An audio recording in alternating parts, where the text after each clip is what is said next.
नांदेडमधून एक हृदयद्रावक बातमी समोर आली आहे. वर्धापूर तालुक्यात 2.5 ते 2 वर्षाच्या सख्ख्या बहीण भावांचा पाण्यात बुडून मृत्यू झाल्याची घटना सोमवारी सायंकाळच्या सुमारास उघडकीस आली आहे. या घटनेमुळे परिसरात शोककळा पसरली आहे. मिळालेल्या माहितीनुसार नांदेड जिल्ह्यातील अर्धापूर तालुक्यातील निमगाव इथं ही घटना घडली.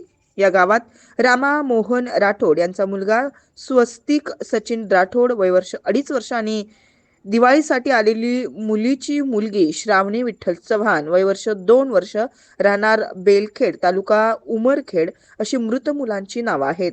घराबाहेर स्वस्तिक आणि श्रावणी खेळत होते. खेळता खेळता दोघेही घराजवळ बाजूला असलेल्या एका कालव्याजवळ गेले.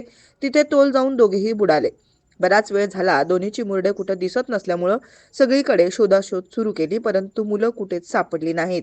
काही वेळानं बाजूला असलेला इसापूरच्या कॅनॉलमध्ये दोघेही आढळून आले. हालचाल होत नसल्यानं कुटुंबियांनी त्यांना तात्काळ निमगाव येथील रुग्णालयात दाखल केलं असता डॉक्टरांनी त्यांना मृत घोषित केलंय.